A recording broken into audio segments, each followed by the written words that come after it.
Good evening, everybody. Today from Pediatrics Unit 2, we will be presenting a CTR on childhood epilepsy from diagnostics to neurotherapeutics and ultimately advocacy, a journey over the last 2.5 decades.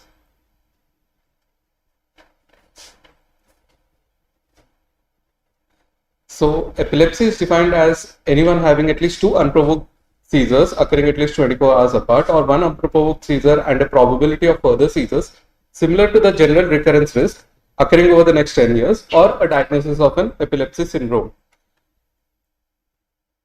Seizure is defined as a transient occurrence of signs and symptoms resulting from abnormal, excessive, or synchronous neuronal activity in the brain. Epilepsy syndrome is defined as a complex of signs and symptoms that define a unique epilepsy condition.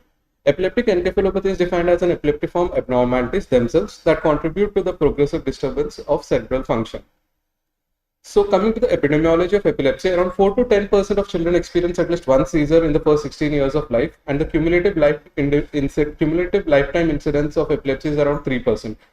The prevalence in India, according to the IND-TPI, is 2.4 to 5.6 children per thousand. After first unprovoked seizure, the chances of a next seizure occurring ranges from between 30 to 55% over the next 2 years, while after a second unprovoked seizure, the chances increase to 80 to 90% within the next 2 years if treatment is not initiated. So, seizures have a wide variety of etiology in children depending on the age group. So, in neonates, the etiology varies from birth injury to metabolic disorders, infections. However, as the age increases, the etiology differs, and it goes on to develop. The children want to develop infections like neurocystic sarcosis. They may have neurocutaneous syndromes and neurodegenerative disorders, and so on.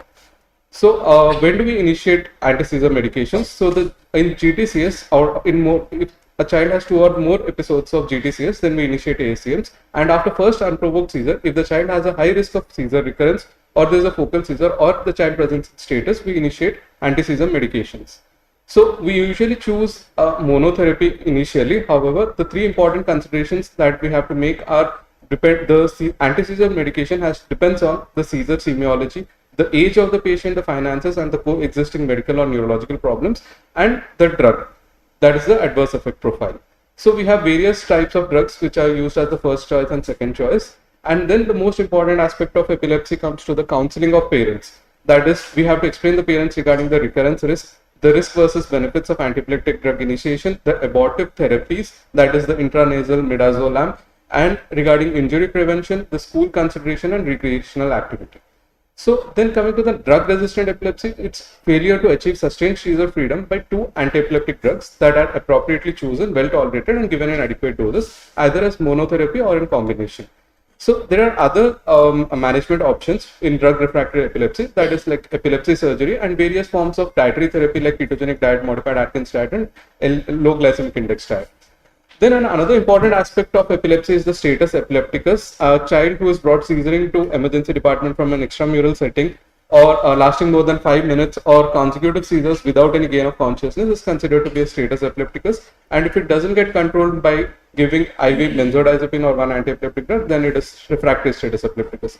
While if the status continues or recurs after 24 hours of initiating anesthetic therapy, then it's known as super refractory status epilepticus. So we have been doing a lot of studies in the division over a long period of time, which includes basically on West syndrome and other epileptic encephalopathies, dietary therapies, certain innovations, comorbidities, and recently we have started the neuromodulation. And we had some community-based estimates of childhood epilepsy in that INCLIN study, in which we had studied around 4,000 children. We had found the prevalence of epilepsy to be 0.2 to 1.6% in the age group of 2 to 6 years and 0.9 to 3.6% in 6 to 9 years age group. And overall, the estimate was 1.1% in 2 to 6 years and 2.2% in 6 to 9 years. So you can understand that the amount of burden we have of epilepsy in our country. And we had, now coming to febrile seizures, which is very common, we had done this study in which we had 559 febrile episodes. And this was a study between diazepam, oral diazepam versus oral clobazam. And we found that oral clobazam was much better as compared to oral diazepam. And And then, we have neurocysticercosis, which is another very common public health problem. So moving on to neurocysticercosis, which also happens to be one of the commonest causes of childhood epilepsy. So this is one of the studies which came out from the department almost a decade back, in which, although it's a retrospective case record analysis, but it had almost 800 children, and we had studied two subgroups, one in the early 2000s and then the one which was around 2010. And what we saw was that we actually compared the ones who had received cysticidal therapy, single parenchymal lesions, versus those who had not received cysticidal. And we saw that the ones who received cysticidal therapy had more chances of radiological resolution, and the ones who didn't receive had more chances of seizure recurrence. So one of the main studies which is being cited why cysticidal therapy should be given to single parenchymal NCC.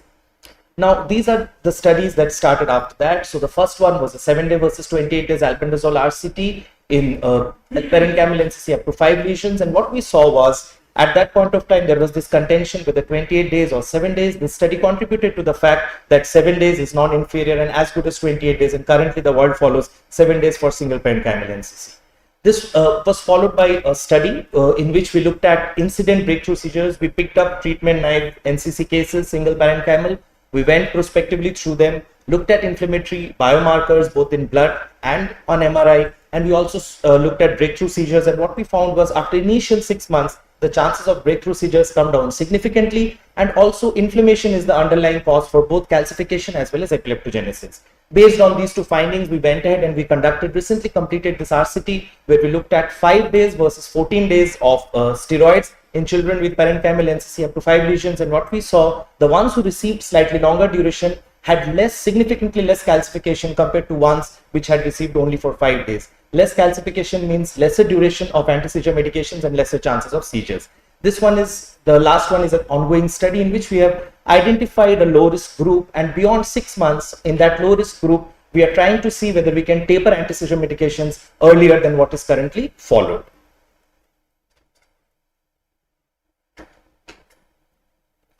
So among the epileptic encephalopathies, West syndrome is the one which is most commonly seen. So our center has been able to vividly describe this clinical epidemiological profile of this entity in our setup. So this was the initial report where we studied 94 children, infants with early onset epileptic encephalopathy, and identified that a bulk was created by West syndrome only, the most common etiology being some sort of a structural lesion because of the prenatal or perinatal insult.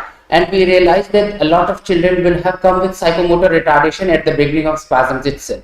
Now this led to more and more studies, where in the next study we tried to study the neurobehavioral outcome of these infants, and we realized that in a group of 95 infants with infantile spasms, the favorable outcome was quite meager, as 8 kids had a favorable outcome compared to the 95, the rest of the kids. And among those who fared well, they showed that the treatment lag was less than 3 months. So a treatment lag of more than 3 months came out to be a strong factor that decided the long-term seizure control in these kids. However, despite of having seizure control, neurocognitive outcome was not much different between the two groups, where seizure control was achieved as well as where the seizure control was not so significantly achieved. Now this brought us to this large cohort of 310 infants with infantile spasm, one of the biggest cohorts that have been reported, which vividly described the clinical epidemiological profile of these infants. Here we identified that still the treatment lag stayed. So the initial report came from us from 2002, and this was almost 10 years from that. Still the treatment lag was significantly there, and we realized that those who had a treatment lag of less than 11 months, they fared well compared to those who had a lag of more than 15 months. So this stayed significantly there. In fact, in last year only, we have again studied the cohort and identified that more or less the treatment lag is still the same. So therefore, the division has taken up a lot of advocacy on this, which we'll be talking about in the subsequent slides. So, and this is another entity which is a casein T1 related epileptic encephalopathy, a quite unique form of epilepsy, where we have migratory epileptogenic focus which migrates from one hemisphere to the hemisphere. It has been rarely reported, and our division has contributed to few of the cases which have been collected in this international cohort. Simultaneously, we have also developed a EEG pattern recognition, which we have identified that in children with malformations, especially lesion cephalic, this is a study of 28 children, where we identified it is not the radiological severity of this lesion cephalic brain, but it is the pattern of EEG which defines the behavioral outcome as well as seizure response in these infants.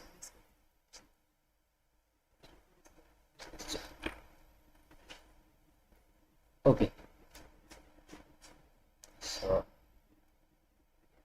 So, in one of the studies in our setup where we try to look at what is the neurobehavioral outcome of these patients, how can we actually predict it? So, we developed an EHS, so there is a developed EHS score that we used in these kids with infantile spasms, and we also use the Kramer global score, which is for the staging of the EEG abnormality, that is hypsarrhythmia. So, we saw that those infants who had an initial Kramer score of less than 8 and EHS score of less than 9, they fared well with this.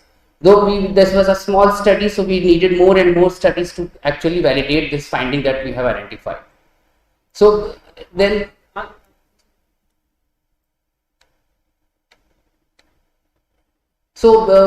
by that time, a lot of reports from the West came that paradoxin has got a significant effect in children with infantile onset epilepsies. So we also tried to look at in our cohort in 21 infants where early onset seizures were there.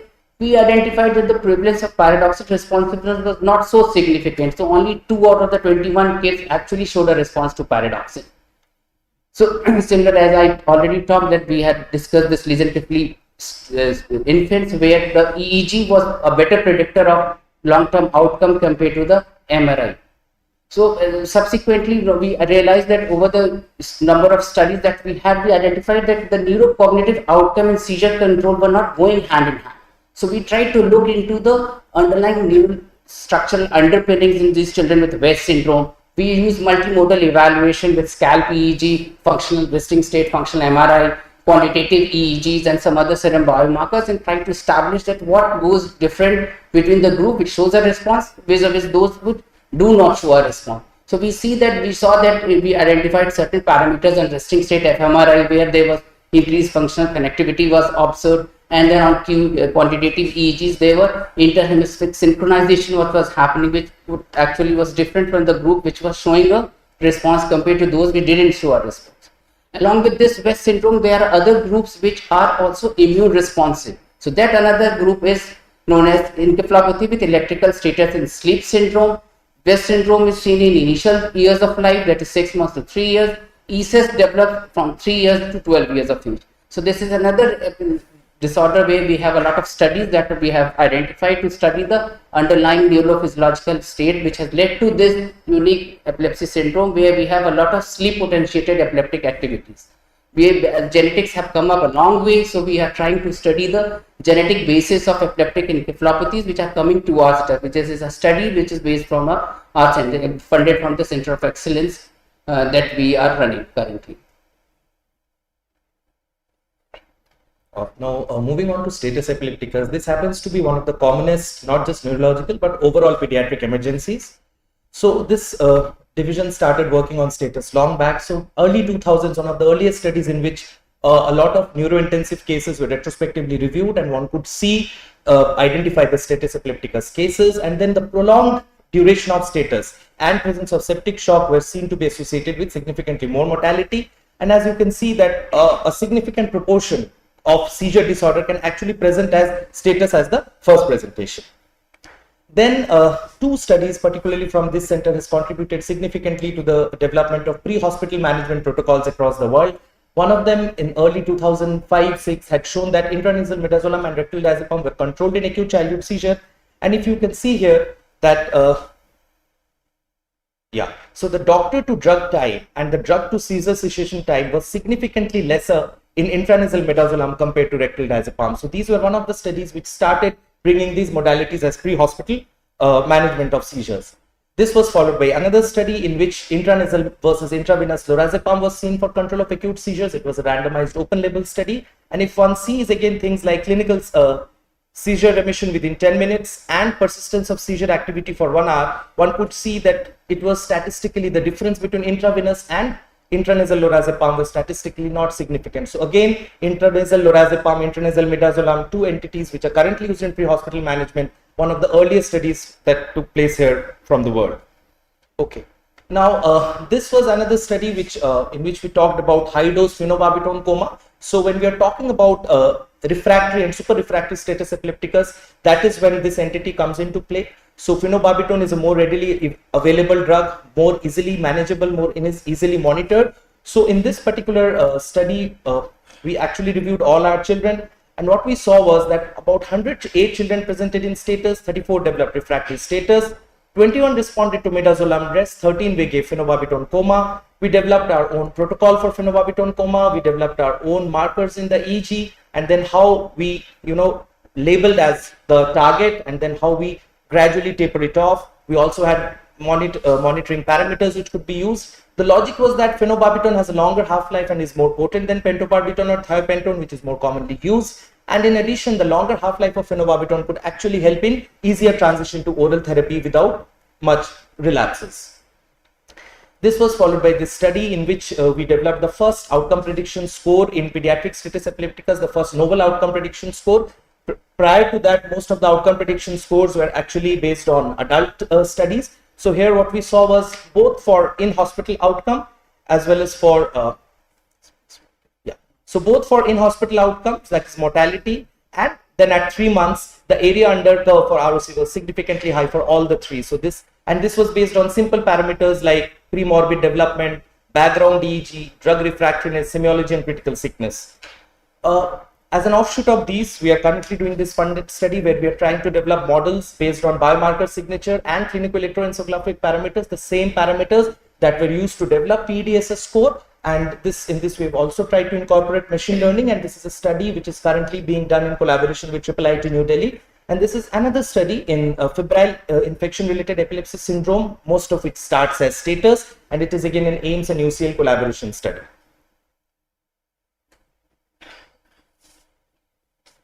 So the division had right from very early phase has started to work on anti-epileptic drugs that we use, and one prime study that came from our center was the use of folic acid in children with phenytoin. So this is a study that has a very high citation and has brought in the treatment of phenytoin-induced gingival hyperplasia. So in 120 children that were recruited, they were randomized into two groups. One group received folic acid, the other group received a placebo, and we identified that the absolute risk reduction for phenytoin-induced gingival hyperplasia was 67%, with the 95% CI ranging between 54 to 80%. So this was a significant study that contributed to the current practice of using folic acid along with phenytoin.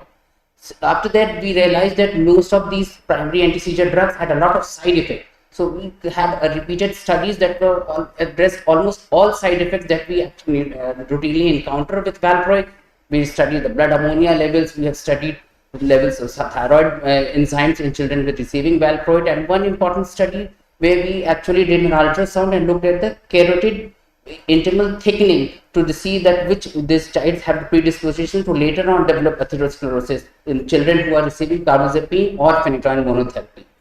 And so we also looked at UGT polymorphism because this is the enzyme that metabolizes valproic acid. So we tried to look at the spectrum of polymorphism that we encounter in our setup.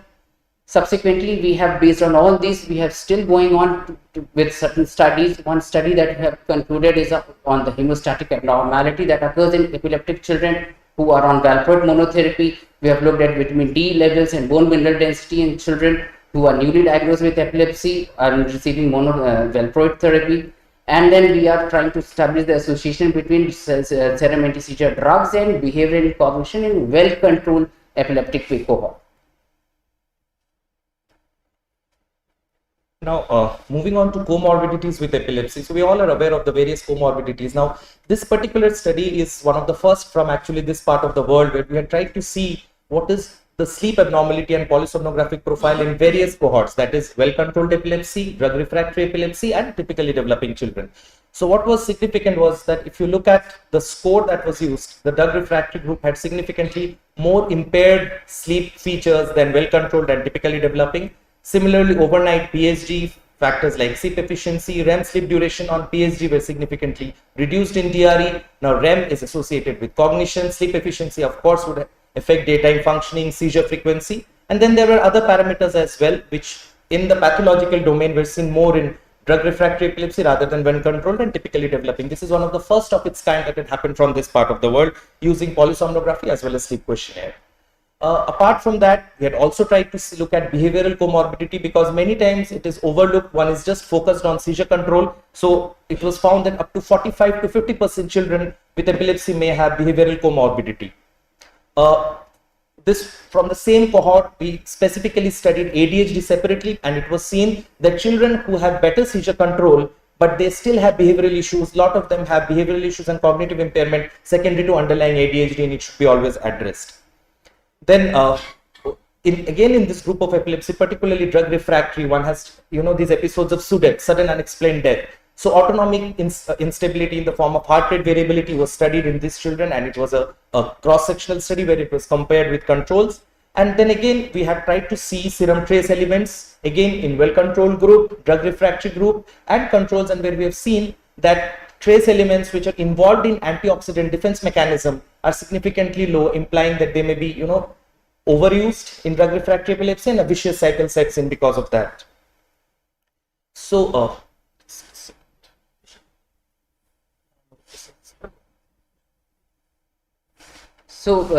in the series of our work on neuromodulation and immunomodulation in epileptic encephalopathies, along with this is another entity known as ESES that we have already talked of. So this was the initial preliminary study from our end that showed that we don't need an EEG cutoff. So initially we had an EEG cutoff of 85% spike wave index in sleep EEG, but then we showed through our study that we actually don't need a specific cutoff, and a lot of children who have a lesser spike wave index, they also benefit with your immunomodulation or long-term steroid therapy.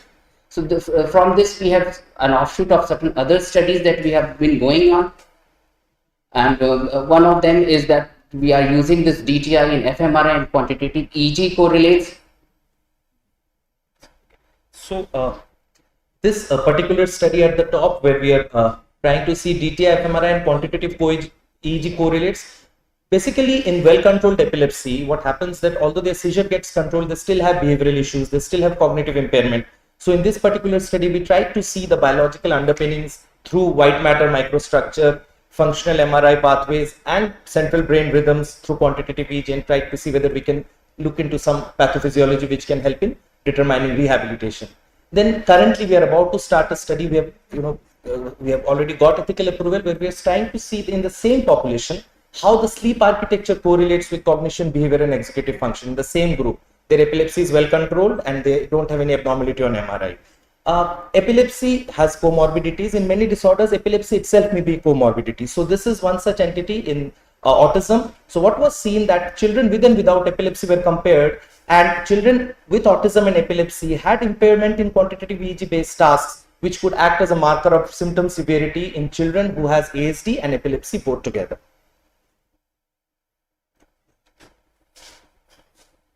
We've been working on 2 diagnostic tools to empower the primary point of care physicians to diagnose epilepsy in resource constrained settings. And this was the first tool which was made, the INCLIN tool, which was made for age group of 2 to 9 years and had good sensitivity and specificity. And this has been incorporated in the Rashtriya Bal Swasthya Karyakram at the at the secondary level, at the district level for diagnosing epilepsy. Then we had modified this tool at AIIMS, and now this tool, which is AIIMS modified in INDT, this is there from 1 month to 18 years, and this also has good sensitivity, specificity, and positive, negative predictive values. And in this, we had addressed more to the seizure mimics and many other symptomatic seizures and all, which were not addressed in the previous one. And it is now in the form of a mobile app, which we'll be mentioning later. Taking this ahead of that, because there was a recent ILE classification on various seizure semiology, so we had made an addendum to this AIIMS modified INDT API tool, and we had added some components so as to identify the various seizure semiology, and we had compared it between pediatric neurologists, MD students, as well as MBBS interns. And then we've been working on optimal EEG duration in the children and adolescents with seizures, and around 80% of the EEGs could achieve a final diagnosis within 20 minutes. And beyond 20 minutes, the report changes only if the patient sleeps or the patient has underlying focal epilepsy. So this was very important because we are very busy, we are clinics and busy EEG, and we have numbers of patients. So to understand how much should be the EEG duration for recording, it is there.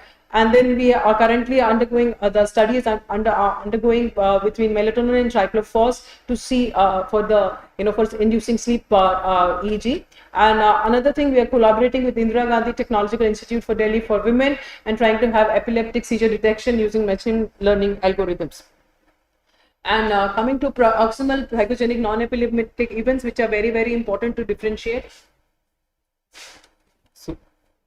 So we have two studies. One is regarding the clinical spectrum of psychogenic non-epileptic seizures in children. It was an observational study in which there were 80 children with PNE. The median delay in diagnosis was found to be 5 months, and the most common semiology was dialeptic seizure. Family stressors was the most common cause which was noted, and it was in resource constrained settings. SVEG along with induction is a reliable method to diagnose PNE. And in another study, we assessed the video EEG with suggestion. It was a trial in which we compared the efficacy between suggestion methods during video EEG recording. So the efficacy of verbal suggestion only for inducing the paroxysmal non-epileptic seizure is non-inferior to using tuning fork or cotton swab along with verbal suggestion during the video EEG. So children with multiple other psychogenic complaints were induced more successfully than their other counterparts. So moving on to therapy beyond drugs. So we've already talked about drugs. So now we move on to therapy which is used beyond drugs. So dietary therapy, immunomodulation, and TMS, 3 ones. Immunomodulation, already Dr. Prashant has talked about that steroid responsive recess. So this institute has been instrumental in doing a lot of studies on dietary therapy, because of which a lot of global decision making has happened at the level of dietary therapies in treatment of pediatric epilepsy. So quickly we'll go through all of them. So this was the first in which seizure control and biochemical profile was studied in children with refractory epilepsy. Only KD was studied. Subsequent to that, modified Atkins diet, which is a milder form of ketogenic diet, the ketogenic ratio is lesser, was used in infantile spasm for those refractory to first line treatment. This was followed by an offshoot of that study where one looked at ketogenic diet and the QT interval, as ketogenic diet is known to cause hypocalcemia. Then subsequently, the centers tried to see whether bringing down the ratio from 4:1 to 2.5:1 for KD, whether it changes the efficacy. This study found that this 2.5:1 was non-inferior to 4:1. This was followed by modified Atkins diet specifically being seen for the entire gamut of refractory childhood epilepsy, and again found effective. Then this again was seen in childhood refractory epilepsy. A specific cohort of Lennox-Gastaut syndrome was studied, and it was again seen that it was effective. This was followed by low glycemic index therapy. Now it is again a very mild form of diet, which is even milder than modified Atkins. Looks only at how much glucose or carbohydrate one can take in 24 hours. And again, it showed that it was significantly effective compared to only anti-seizure medications. This was followed by a MAD versus ketogenic diet therapy, and again non-inferiority was established that MAD is non-inferior to ketogenic diet. One thing we should understand that when we add one anti-seizure medication, the responder rate is around 30 to 40%. When you add a second one, the response rate goes down to less than 10%.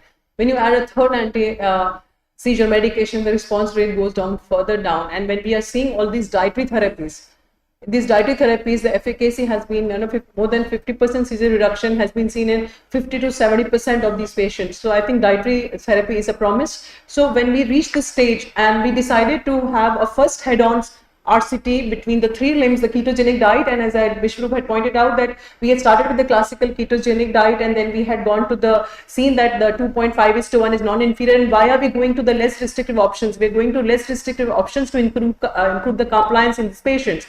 So we after that 2.5:1 study, we have been giving KD diet where we without the ratio, the minimum ratio which we achieve ketosis, we use the same ratio there on. So all the further trials have used this kind of ratios. So we did a ketogenic diet versus modified Atkins and a low glycemic index diet, and this was the first and the actually only study in the world which has done this on 158 children with KD in 52, MAD in 52, and LGIT in 54. So we actually when the intention to treat analysis had shown after 24 weeks of intervention, the change in seizure frequency in KD was 66% reduction, and MAD it was and it was 45% and LGID 54%. But there was non-inferiority was not seen. So it was basically it was not. We could just see that the seizure reduction is there in all of them. But the point is that a non-inferiority could not be established. But we also saw two important things, that for LGIT, we had to give the diet for at least 10 to 12 weeks before we got an optimal seizure reduction. In cases of MAD and KD, the same thing could have been achieved in 4 weeks. So that was the only problem with that. And with the LGIT, LGIT had another thing, was there's the least amount of side effects. So that means LGIT and MAD were relatively good and very promising for the future. So then we went ahead and did a head-on between low glycemic index and modified Atkins diet, and this was a randomized non-inferiority trial, and a non-inferiority of low glycemic index to MAD was established. Then we thought that can we just give an intermittent kind of low glycemic index diet, in which you give the strict diet in which you give low glycemic index foods for 5 days in a week, and on the weekend you give moderate glycemic index, not the high ones, and in that case the children will have a benefit of the holiday thing and maybe the compliance will be better. So this study was done, and comparing the daily versus intermittent, in means 5 days of the routine and 2 days weekend of, instead of low glycemic index you had moderate ones. But allowed, this was a randomized controlled non-inferiority trial, and in this also non-inferiority was established. The issue is that Best syndrome is very common, and which you can see, and we need to hit it early. So what we decided, we decided to now be doing an RCT, right, which is an it's an RCT right now, in which we are comparing ACTH to ketogenic diet. As I mentioned to you, the ketogenic diet, we can get the response within 4 weeks in the KD ones, although LGIT takes around 10 to 12 weeks. We decided to hasten the ketogenicity because we needed the fastest in the West syndrome. So we used the commercial formulations available for the first month. With that, we could start on the day 5 itself, we could achieve optimal ketosis. So that is why you have the onset of action is fastest, because that's the fastness we needed for West syndrome. So we have this RCT going on. We have completed the enrollment of 43 in each arm, and we will be able to answer after some time. Then another thing is ketogenic diet in electrographic status epilepticus. This study is currently ongoing, and we are using the artificial formulations for the same.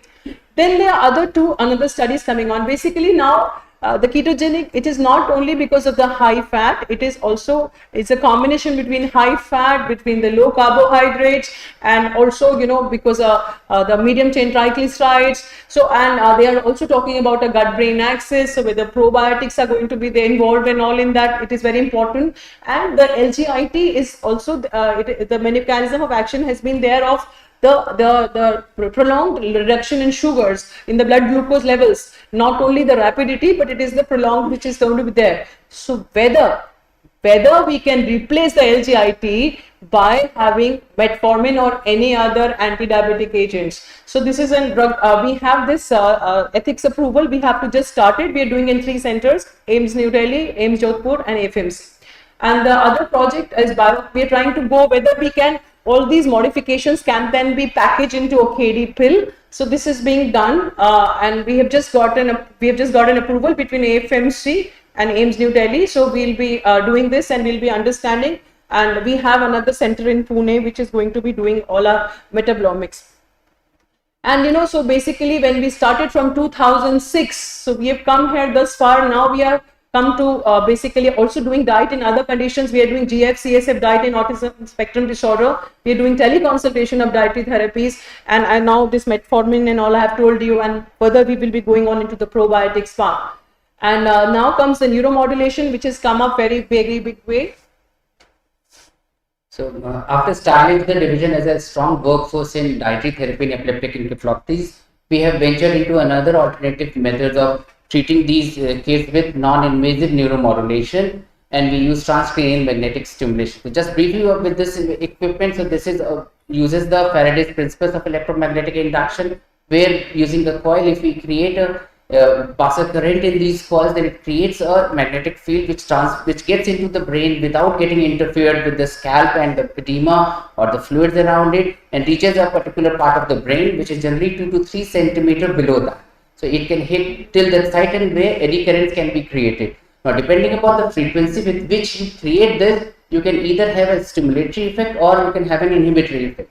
So if you are giving it a low frequency stimulus, then you will create an inhibitory effect. If you are giving a high frequency TMS, you will create a excitatory effect. Now there are various protocols which are there. We use sometimes the single and paired pulse TMS paradigms for diagnostic purposes, and we use repetitive TMS and a newer form of theta burst stimulation for therapeutic purposes. So we have tried to use both these modalities in children with epileptic encephalopathies, and reason being the child's brain is more neuroplastic, so the possibility of showing neuromodulation with superficial therapy is more. So what we have seen is that the age-old novice thought process that the brain is quite hyperexcitable in children with epilepsy has not been actually studied. So with real-time cortical excitability evaluation, we could show that children with epilepsy, which are shown by the red bars, they have a high resting motor threshold and low short and long interval cortical inhibition, which shows that the brain are actually suppressed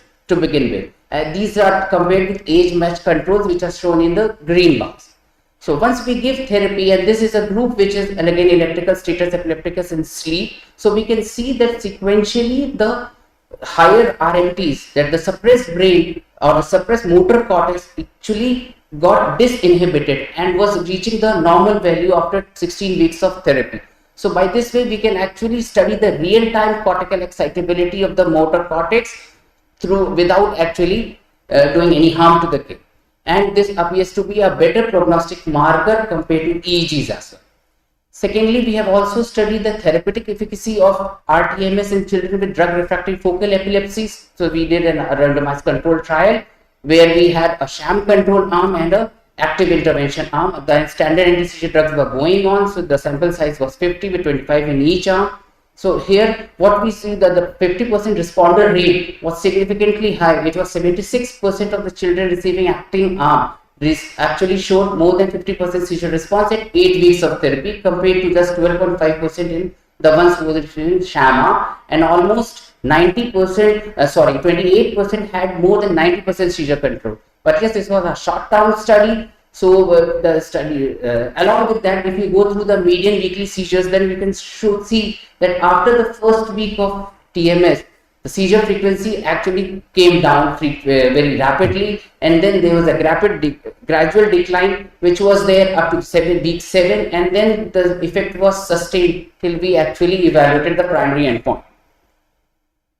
Subsequently, we also tried to study rTMS in children with therapeutic rTMS protocol in children with ESES. This was a single arm intervention study. So here we could see that children who had significant spike wave index 85%, which after 3 cycles of rTMS showed a near normalization of the EEG. So these kids would also show improvement in cognitive abilities and behavioral scores on VABS and CBCL. So we have yet to analyze the complete data. Subsequently, the offshoot of the initial study that showed a short-term improvement, we are now going ahead with a funded study from ICMR, where we are looking at the intermediate and long-term effects of rTMS in children with drug refractory focal epilepsies, and we are also trying to look at the other methods of therapeutic efficacy, other newer paradigms like continuous theta burst, along with rTMS, and comparing the effect of the two in children with drug refractory epilepsy. Along with it, when even in these comorbidities of cerebral palsy, which is very common, and we have studied and we are studying TMS, and also in autism spectrum disorders, and also in those drug refractory, those dietary drug refractory, as well as those who are not responsive to diet.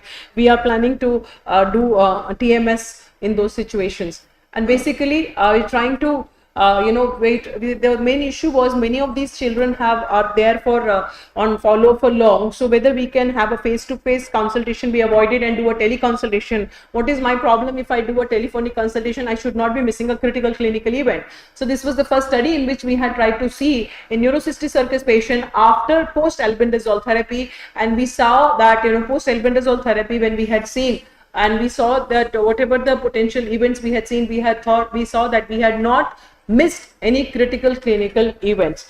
After this, we went another and did another study in which we did in West syndrome and LGS, but that was beyond after the initial ACTH steroid or vigabatrin therapy in the West syndrome group.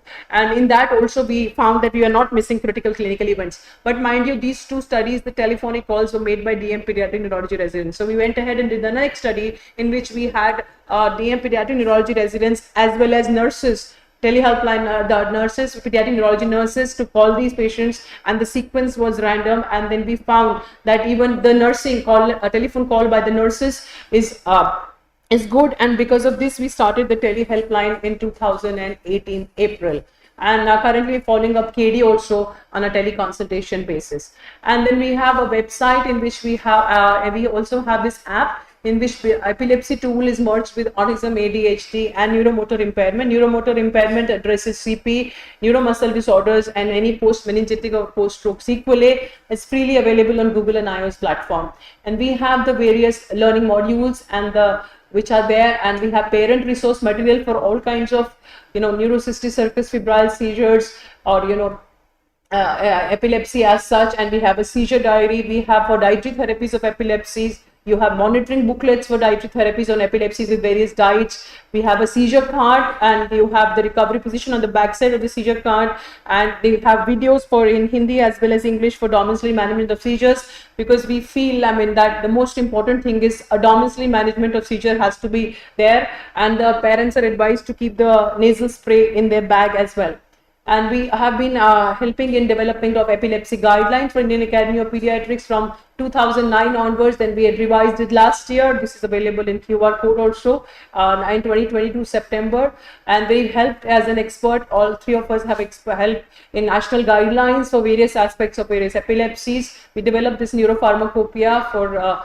Then we have this, among all the 5 thrust areas of Center of Excellence, we are developing a national registry for these patients. And initially we had started separate registries, but we have so many comorbidities in our neurological conditions. So we're making one consolidated registries with various add-ons, now collaborating with GOSH UCL to have developed this instead of national for the other LMICs as well. And National Knowledge Training Center we have on that website. Plus we've had various, we have collaborated with various Indian and international bodies on having various webinars. And for advanced diagnostics, we have been collaborating with IGIB for the last 5.5 years, because that time Exome was not here. And we have been doing NGS for our patients with epileptic encephalopathies.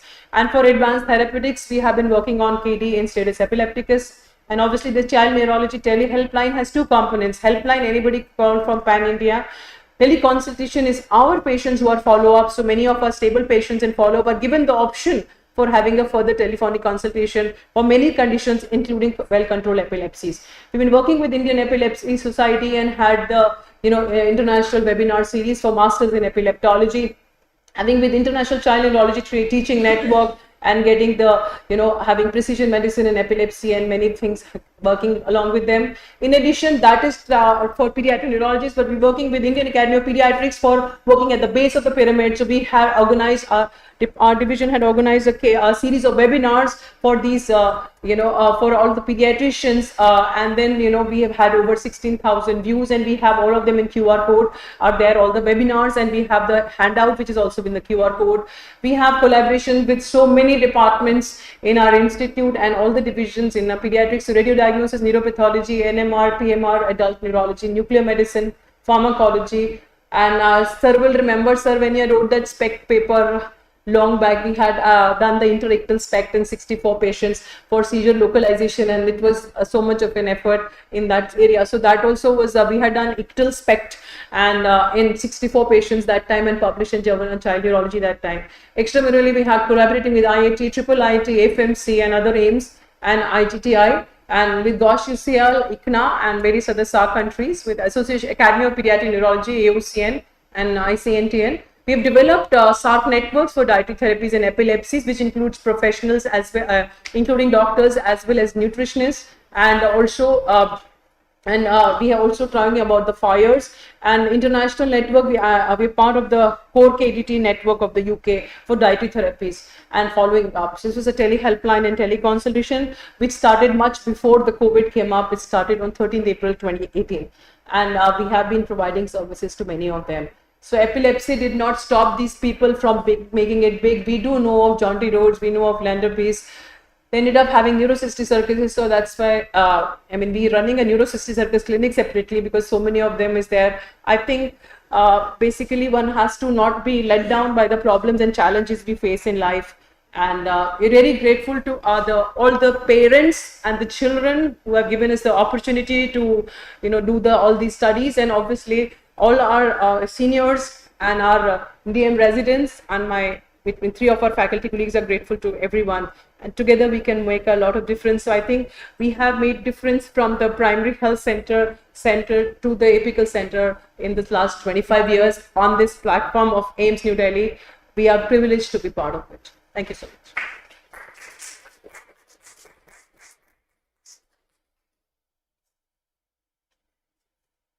Sir, any like A lot of work, in the focus work, thank you. So, really, see, how work in a similar direction can achieve a lot of things. I'm sorry, we didn't have a larger audience, that's a real loss, I would imagine. But a lot of work, I think it's congratulations for all this. Thank you very much for all the work that you've done. So overall prevalence is said something like 2%. So we area where, that's why there's a lot required. Dr. Bala, I'm sure you are very well. This is the busiest clinic in our department.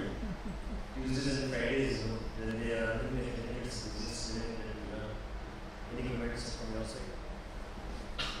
My interest in epilepsy goes back to 1995 when we started doing SPECT and we are still the ones in the country who regularly test studies. We have put 2 days on Monday afternoon with Dr. Manjri and then Friday with Dr. Achal, but unfortunately we don't have any interdepartmental meeting with the pediatric neurology divisions. Neurology itself, we have got 2 days interdepartmental clinic. So this is what in the US they do. You are endocrinologist, you have to decide whether you want to do thyroid, or calcium metabolism. But in here in our country, pediatricians are everything. So if you do everything, you will be master of none. You will jack of all the trades. So wherever the AIIMS Institute has developed specialty clinics where the people train. But in spite of the neurology, you can see in child control, there are five subsections. And if somebody wants to develop developmental epilepsy and will be again lost. So I think you should encourage one of them to take one particular area. In the US, in a memorial, you see myeloma, there is only 20 people. Only do myeloma. They are all oncologists and oncologists.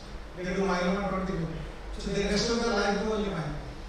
So when they write papers, they will authority. When they talk, they will be talking from the huge experience in their own as well as own literature. They read every day, they review the papers, they write comments. That's why in this country, unfortunately, our students never encourage this. We do everything will be done. And in all Institute, we should encourage your junior colleagues to pick one area of the child and develop that subspecialty. Go in and in and in. I've been for 33 years only thyroid cancer. We have changed the API guideline. I have changed the management of thyroid cancer in the whole world. They used to give 300 millicurie per day. I say now, no millicurie is required in large patients. And I will be supposed to be there and get money out of it. So it's what I am telling you, focus on the area, work for this, and then at the end you will follow specifics. That's why in many BJs, instead of telling 5 minutes, to do one or three and none. Because we work everything and we say like we are around in the miles, like you are a small boost in the biggest plant. So if we compare with the ordinary institute with the Subject hospital, we compare with the HMC, then we have actually we have 1,400 plan budget, another 3,000 non-plan budget, 5,000 crore we get from the government, And we can't be them. We would ignore the which medical college are we not? Then we see we are not one, we are in one. But So that's why areas have been picked. Like diet was picked, so diet had we have reached an apex in diet. So there's so we are going on modifying. Now the other thing is innovation. The neuromodulation. So that has been started. Then something was he says everybody is taking areas. No, I mean between us. You give one faculty to do only one. So they are doing that. That's why the presentation was set. If it was mixed match, they were presenting parts which they were working on. Are you getting my point, sir? So it was just that representation. Yeah. So what is happening is, sir, I'll tell you, they were trying to present on the areas where they are focused on. So we divided amongst ourselves the areas. Certain areas nobody is working on right now, but you have to develop certain areas. But right now we are focused like diet. We have reached the apex in diet, so we are going a little bit further. Right now, nearly neuromodulation. So neuromodulation has been started off one side. ESA is one thing complete. So we just pick up one area, complete that area, and it is all that everybody is not one. Everybody is leading one specific area, but then when we come up, we come as a team. Yes, sir. So that's why, sir. That's why with diet when we started 16 years back. So after that we just modified everything. Now the same thing we are doing like for neuromodulation. So various things have been done as Prashant has presented, and for NCC, sir. That is a public health problem which is there. So in that, like Vishnu presented, how for NCC from one thing to the other we are going on. Telehelpline finished. Now it has become a service. So we don't have to do any study on that, sir. That is over now. It is at that, and that is what. That is how. And actually, I think that I remember from somebody who has taught me that has been Dr. Paul, who always has said that you stick to one area, take to a logical conclusion, finish it. Now I don't have to do anything for telehelpline. I know that it works and it's finished. So we finished. We did 4-5 studies, and then it's over. So and sir, the areas are divided amongst all of us, and they are. I mean, everybody has their prime areas, and that's why they're moving forward in those 3-4 areas mainly. We don't. Ma'am?